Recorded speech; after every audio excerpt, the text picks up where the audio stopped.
Hello everyone, what is up? It's Josh here in my studio, and today I am going to show you how I got the drum sounds for the song that is almost done, and that will be my first single that I release. But a few people have heard it, and a few people have asked me how the heck did I get the drums, and from that I decided, hey, let's make a video about it and share, because it could be helpful to some other home studio musicians, or just interesting in general. So that's what we're going to do today. First step, I'm going to show you my microphone setup. So I'm just going to turn you around here. All right, we've got a condenser mic right here above the center point of the drum kit. I aimed kind of for right there above the kick pedal as a line. I actually used these little string that I hung down so I could kind of see where it was gonna land in terms of the center point. And then I have another condenser here that is the exact same distance, which I believe is 39 inches away from the center point. Also, it was helpful to have the string there to use to make sure the X and Y axis lined up. That's the distance thing is very important in terms of making sure that the phase doesn't get screwy with you. So then I have this kick drum mic going in there. I have a blanket in there just for a little dampening. It is a Shure SM58 Beta vocal mic, which, thanks to 20 years ago when I was trying to record demos with my metal band that I was in, we didn't have a drum mic set up, so we actually used a few vocal mics to do the drums, and turns out the Beta 58 actually, in my opinion, makes a great kick drum mic. So I'm using that because I also have it for vocals too, so it's a win-win. Also importantly, I feel to say, is the two condenser mics that I'm using above and to the side. But both of those are extremely cheap. The one over the top, it came free with like a bundle, I think, when I bought my interface for the computer. And the other one is like the cheapest Audio Technica condenser mic you can get. Point being, I'm not using, for these microphones, I am not using anything crazy expensive at all. I'm still getting a great sound out of it. I'm going to recreate how I got the drum sounds that you hear in this song. It should be playing right now if I edited this properly.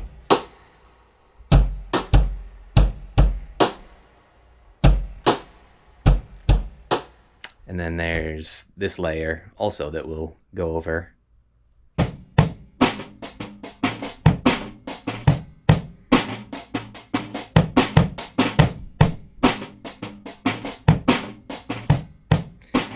Alrighty, I was just nodding my head to silence, hoping that I was able to edit in the audio at the right spot.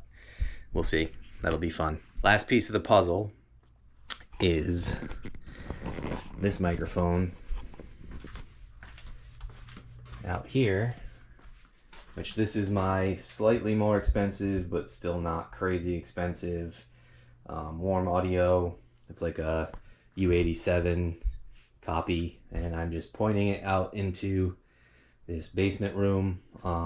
It has a couple of rugs, and the flooring is not wood. It's like the foam, kind of like gym mat, made to look like wood, but it offers a good kind of like room reverb. And actually the main reason I'm using this microphone out here is because you can change the pickup, like the pattern on it, for which way it picks sound up. So you can pick it up front and back, all the way around, or just mainly towards the front.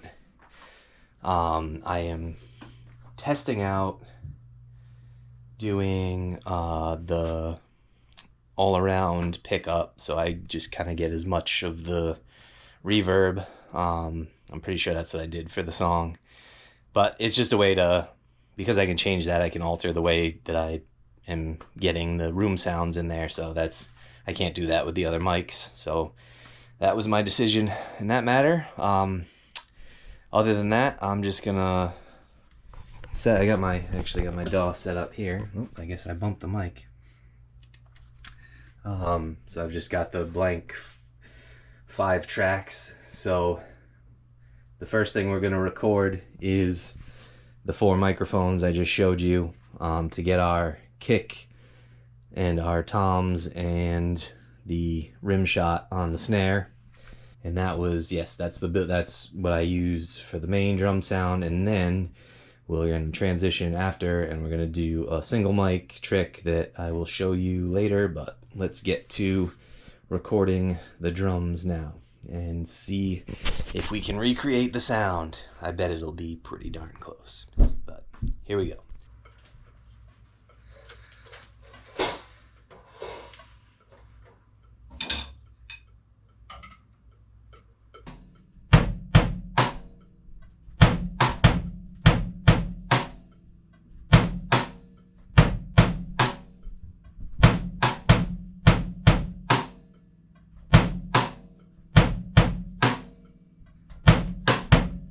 Okay, so next trick, we need the lo-fi drum groove that we had. And the secret sauce for that is to take a mic like this that is a quote-unquote garbage, crappy, probably came from like Walmart or something microphone. I'm going to steal the kick drum mic input, and we're going to take this mic right here, and we're going to go like this. And we're going to put it on the floor, and we're going to play drums, and it's going to sound awesome, believe it or not. So I'm going to set that up real quick, and then we'll do that, and then we'll put the two together and see what we got. Here's said mic. I'll plop it on the floor. I'm going to point it kind of at the space underneath the floor tom, but it doesn't really matter that much. Here we go. Hit record.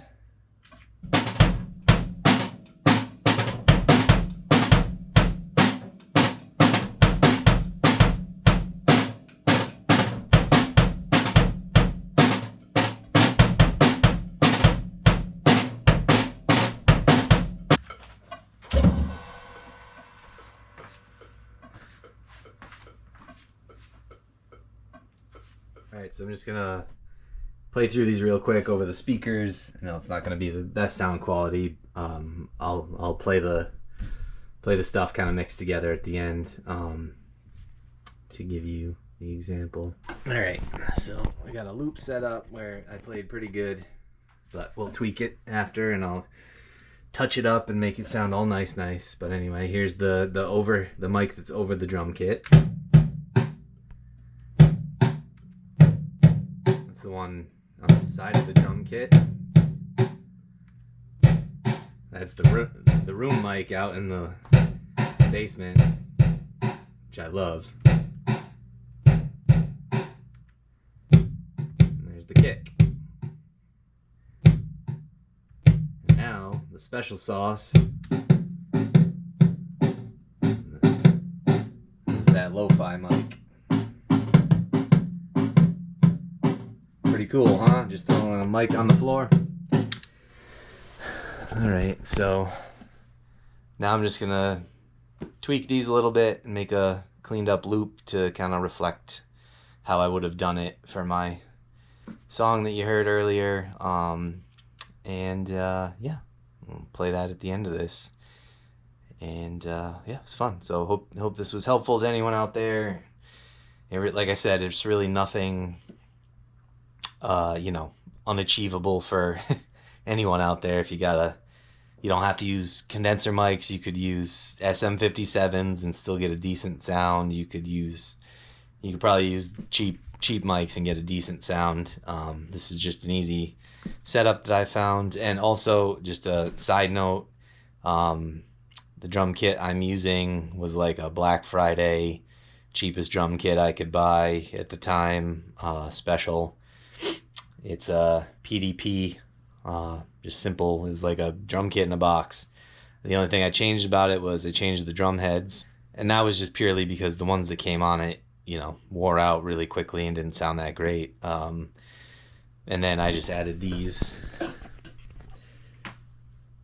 bandanas that I got super cheap on Amazon, just to like dampen it, because I was looking for more of like a tight, clean, deadened sound.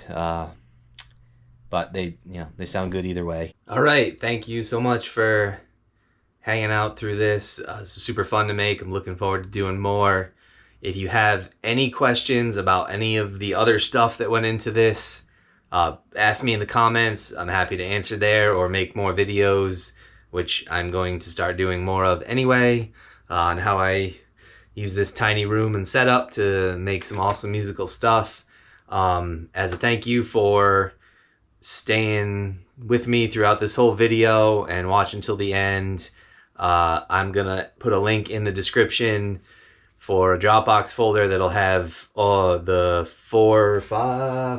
five separate tracks of drums that you can download. So each mic you'll have the separate track for, and then I'll do a full mix. So there'll be 6 wave files, there'll be 16 bar loops. I did some minimal compression and EQ to them just to make them sound a little better. So take those, chop them up, use them as is, make some cool stuff, and tag me in what you make and let me hear it, because that would be freaking awesome. Get out there and be creative, have some fun. If you're loving this stuff, hit the subscribe button, because I'm going to be doing more of it.